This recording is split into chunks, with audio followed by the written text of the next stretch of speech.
Now, we all remember, or pretty much have been recently reminded of when President Obama had promised everybody that, hey, if you like your health care plan, you can keep it. Well, turns out that wasn't entirely true. Now, you just turn on Fox News or CNN, and you'll be absolutely flooded with stories that show how people's plans have been canceled. And they've been forced to get more expensive insurance plans. Well, it turns out that is also not entirely true. Now, while people have been getting cancellation notices, and yes, their insurance companies have been trying to get them to get more expensive plans, it's not because of the healthcare law.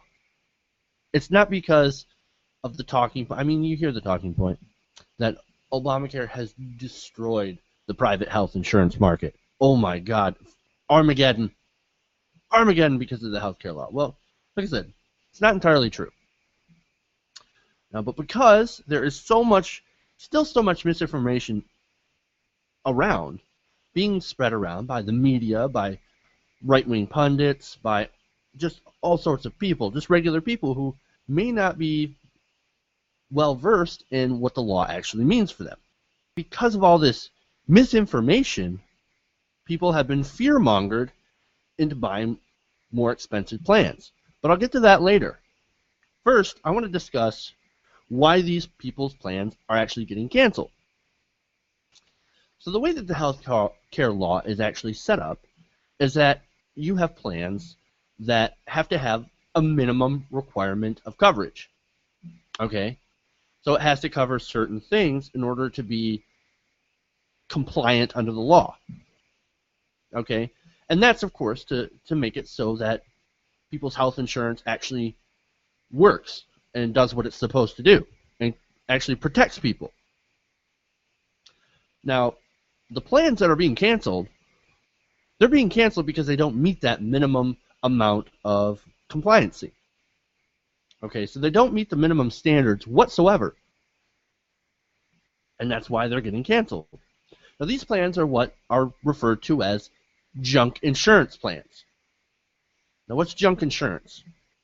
Now, junk insurance is basically insurance that's not really insurance. Let me explain.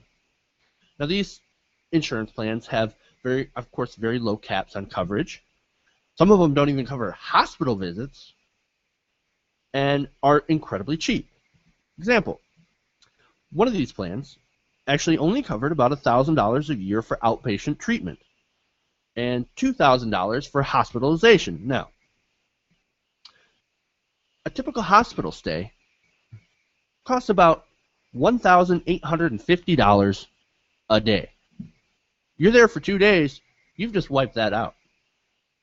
And the rest of it comes out of your pocket. Now, there's a reason that these plans are so cheap. And yes, they are cheaper than a lot of other plans. And then some of them aren't even cheaper than regular plans. I'll get to that later. There's a typical junk insurance plan called a fixed benefit indemnity plan. Now, here's a good example. Now, this plan pays $100 a piece for up to 5 doctor visits a year. Now, that's $50 a year for screening tests and $1,000 a day for up to 30 days in a hospital. Now, a plan like this costs $450 a month.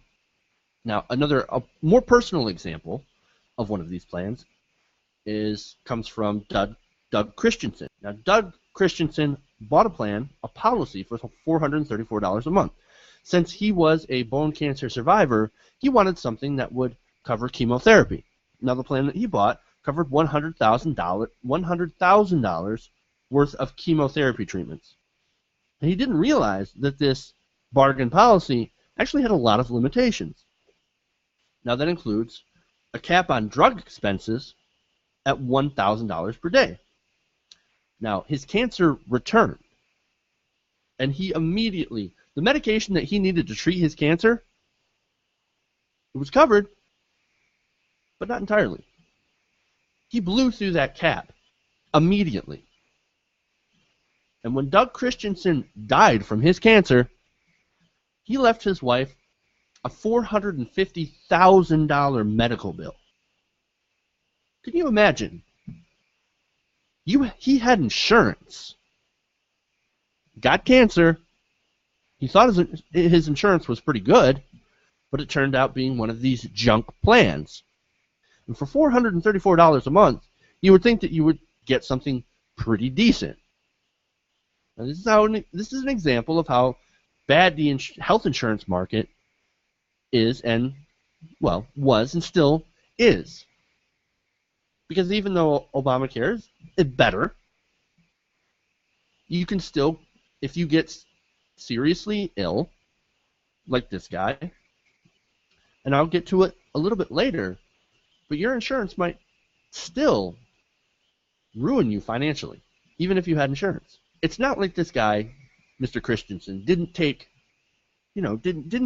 responsibility for himself or his family. He bought insurance.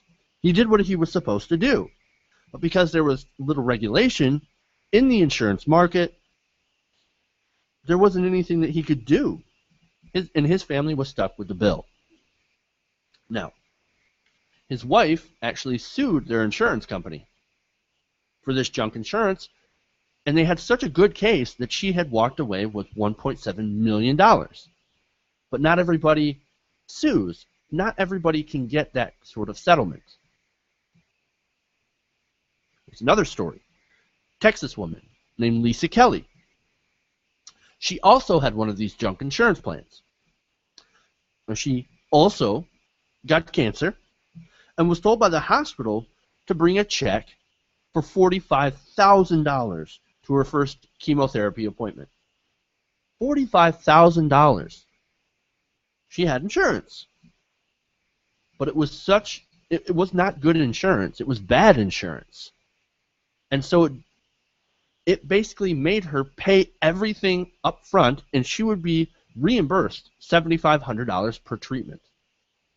That's still a lot of money out of pocket. So these are some of the examples of junk insurance.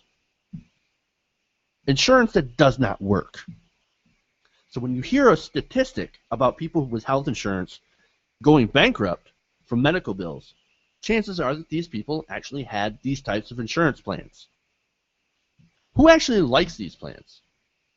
Well, according to Nancy Metcalf, senior editor at Consumer Reports, she said, quote, "The only people who like those plans are people who have never needed them. They haven't figured out yet how terrible they are. They think they have good coverage, but they don't." Think about that.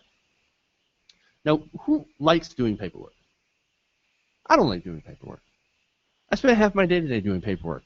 It's tedious. I hate it. You got to read through all the stuff and make sure you sign everything, and you've got all this information to fill out. It's tedious. It's annoying. Nobody likes filling out insurance paperwork. That's even worse. Okay? So, do a lot of people not read through the entire terms of the insurance contract? Yes. Do insurance companies take advantage of that fact? Oh, you better believe it. All in the service of making more money. Hey, thanks for watching this video. Please leave a comment below. And if you enjoyed this video, make sure to hit the like button and share with your friends. If you want to see more, go to our channel at youtube.com/TYTNation. And if you really want to support the show, support this channel, go to our fundraising campaign at www.patreon.com/TYTNation. The website is in the description below. Thank you guys, and keep watching.